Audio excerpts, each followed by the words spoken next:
333. We're going to verify that this is a normal distribution. Anybody remember how we verify this?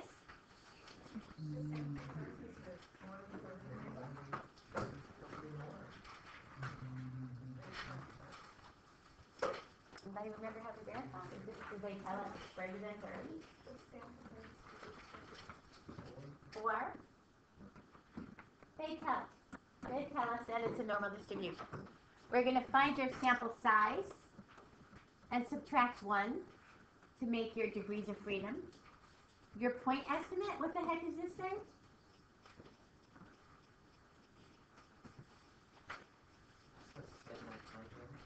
It's a sample what? Sample standard deviation? Sample variance? Good. So we get the sample variance from this, and your calculator gives us your sample standard deviation. And how do you get the variance? You square it. You go to VARs, you come down to your statistics, and then you come here and you square it. You find your critical values. How do you get your critical values?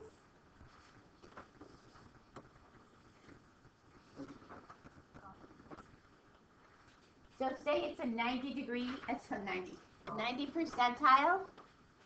1 minus 90 divided by. Good. Same as you do for your inverse norm. So this becomes 10, this becomes 0.05, and then subtract it from 1, 0.95, and use your degrees of freedom to pull those pieces in. Which one's smaller, the X2L or the X2R? X2L, very good. Because it goes from here, it's slightly skewed to the right, but these go from 0 to infinity. So your X2L is smaller than your X2R.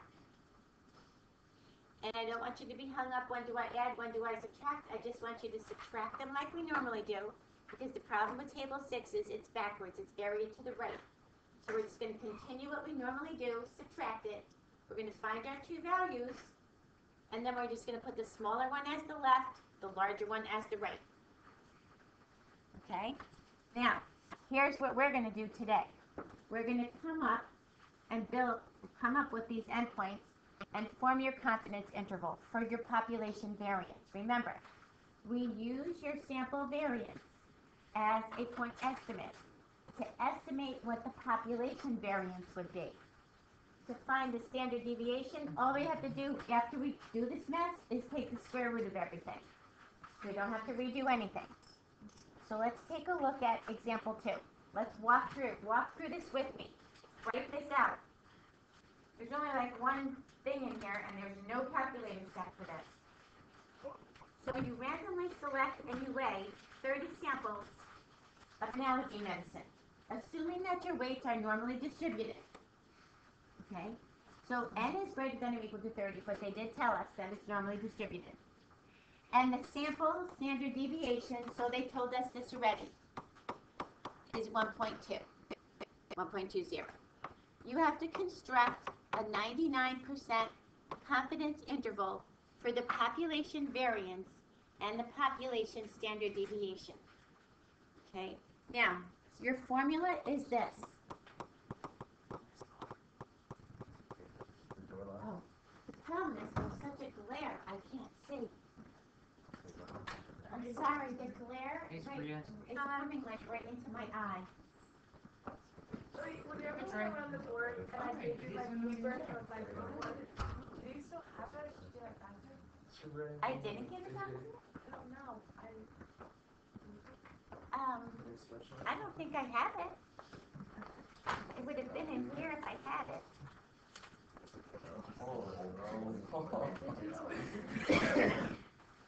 I'm sorry, Jillian, I don't have it.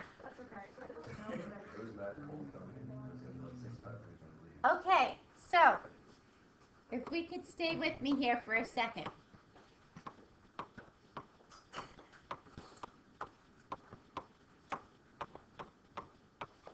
So we need to fill out this formula to get there. So we know the n. What's the n? 30. They told it to us. So what's my degrees of freedom? 29. Okay.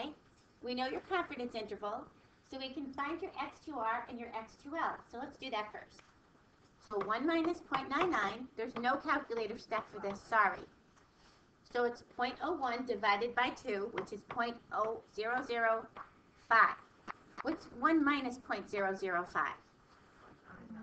0.995. Now remember, even in your table is symmetric. So once you do this, you can see 0.005, 0.995. If you kind of cut it in the middle, right where their alpha sign is, you can kind of see the symmetry across your table. So 0.005, 0.995. So look up 29, degrees of freedom 29. Come all the way across to your two endpoints, 0.005, 0.995, and find me your two values. Right now, we're just going to write out your values. As soon as you find one, yell out. Okay, 13.121. That's okay. Just yell them out, and we'll figure out which one goes where.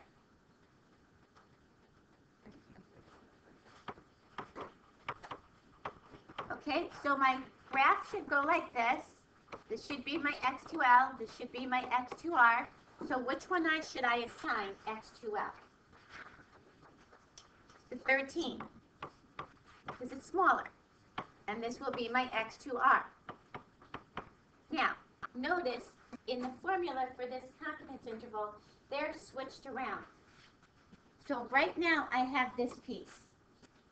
I'm going to put my R1 over here. I'm going to put my L1 over here. Why did they switch those around?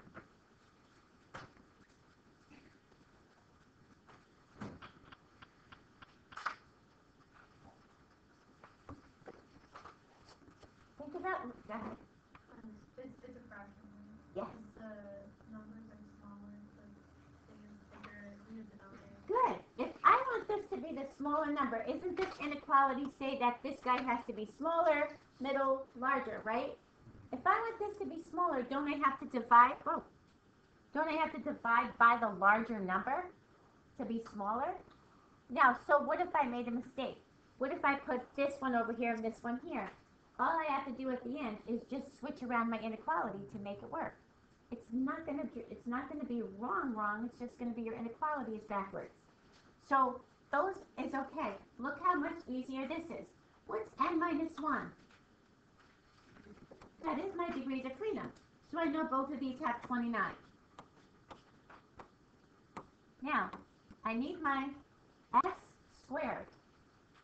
This is looking for my standard deviation squared. That gives me my variance. This is saying, give me your sample variance. So here's the difference. If the problem gives you the variance, you have it. You put it in. If the problem gives you the standard deviation like this one does, we have to square it. So we take our standard deviation, they gave it to us, and we square it. And we square it. Now, if this problem said my sample variance is, then I already have the variance. I just plot that in and don't square it. But because it gave me the standard deviation, I have to then square it. My standard deviation is equal to my variance. So my s, to get this to be s squared, I have to square always my standard deviation. My variance, I would just plug it in. Would this see the difference? Okay, that's the interval right there. That's all it takes to make the interval. So you put this guy in your calculator, this guy in your calculator, and so it comes out to be 0.80, 3.18. This is my interval for variance.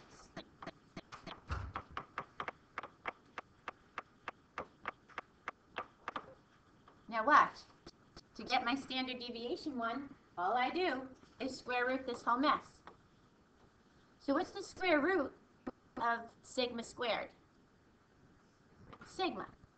I take the square root of this, and that comes out to be, whenever you take the square root of a number less than 1, it's always larger. Then I take the square root of this guy. This is my confidence interval for standard deviation.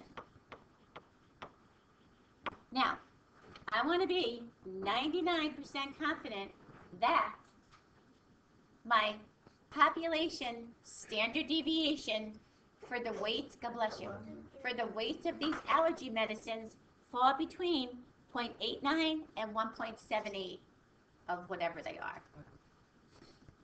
I want to be 99% confident. This is a medical thing. They go for the highest confidence in this. And if you're dealing with somebody's allergy medicines, you don't want to be over or under. Too much under won't work. Over will not be good for them either. So you have a little leeway, very smaller leeway. So this is how we build this confidence interval. We still find, this is the critical part right here. This is the hardest part, finding these two pieces. We find these two pieces, we plug them into your formula. You know n minus 1, that's your degrees of freedom. They either are going to give you your standard deviation, excuse me, in which case you will square it, or they will give you your variance, in which case you won't square it, because it's already squared. Only two things that you need. Make sense? And you can leave that just like that interval. Could I do it the way we've been doing it? 0.89, comma, 1.78? Absolutely. So if you switch these two numbers around, what's going to happen is this. You're going to look like this. Because the numerators are both exactly the same. And then you'll say, that can't be possible. This is an inequality. How can this number be bigger? So all I have to do is switch these around.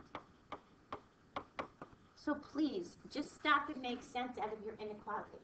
Your inequality, and they always have to point to the left. They go like your number line, from smaller to larger. Common Core allows it to go the other way, and I so disagree with that. It should be from smaller to larger. So let's try one more.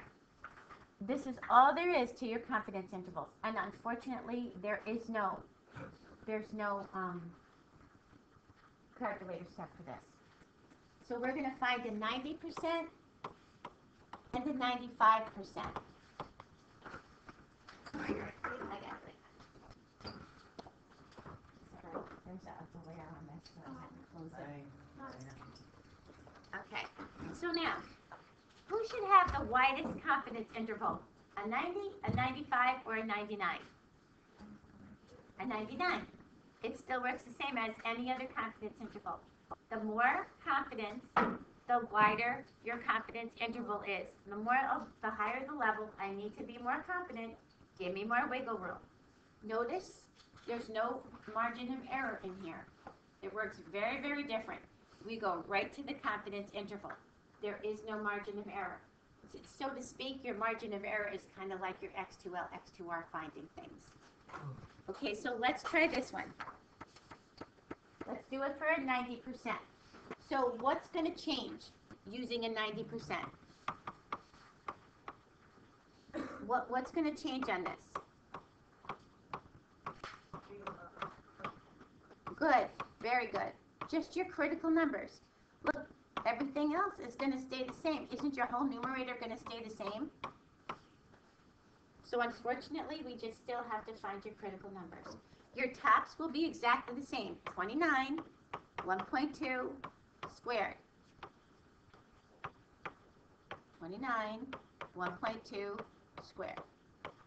All that's changing is your critical numbers, like Lily said. So let's look at these. How do I find this on my chart again? What do I have to say first? 1 minus. Oops. So that gives me 10, and half of 10 is 0.05. What's my other piece? 0.95. Degrees of freedom, 29. Look them up. And the larger one goes on what side, the left or the right, underneath your equation? The left, because we want the smaller number. So look up those two numbers, and let's put them in where they're supposed to be. God bless you. Bless you. So you tell me what I should put under the left-hand side. Good. And what goes under the right-hand side? Good. This guy is technically my X2L because it's smaller. This is my X2R because it's bigger.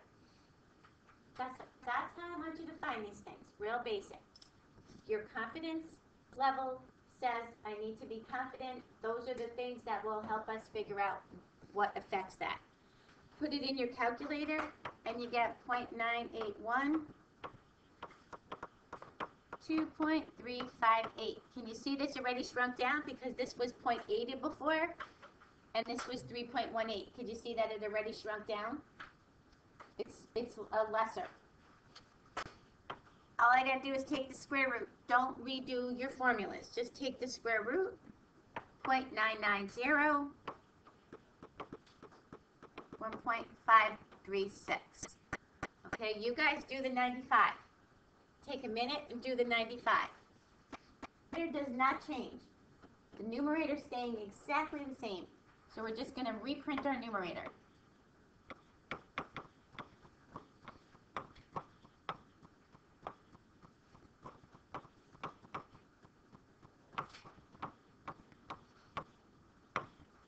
Okay, anybody come up with the left-hand number? Okay, but did you come up with like this bottom denominator? 45.7. Good, thank you. And how about this side? Good. So this came out to be 9.13. Okay, now, this is slightly a little larger. Do you see this slightly a little larger? Don't forget, the variance means there are very small differences. So if I made a number line, and I made my number line here, and this one went from 0.981, this is my variance, to 2.358. This was my 90%. My 95 is going 9.13 over here to 2.602. See it wider? There's my 95%. So slightly wider. Remember, variance means very small difference when we use the variance and the standard deviation. To find the standard deviation one, just take the square root of everything. 956.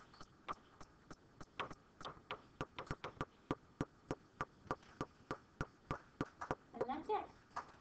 That's variance. It looks the hardest one, but it's probably the easiest one to work with. The only thing that I want you to do that I do differently than the book is not worry about those two formulas. When you do this, I want you to keep doing the way we normally do for inverse norm. But just find your two pieces. Don't worry about who's larger. Write the numbers down. The X, the L has to be smaller than the right. When you put it in your formula, the right has to be divided first because you want the smaller number. You want the larger number to give you a smaller answer.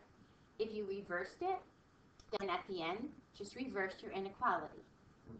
Because just stand back and look at it. Which number is smaller? The smaller, it has to go small to large on an inequality. That's it.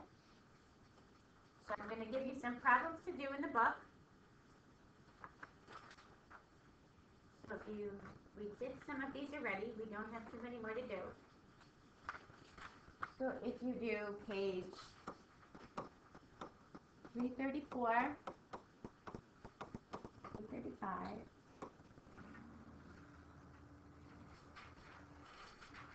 9, 14. Okay, just do these. 9.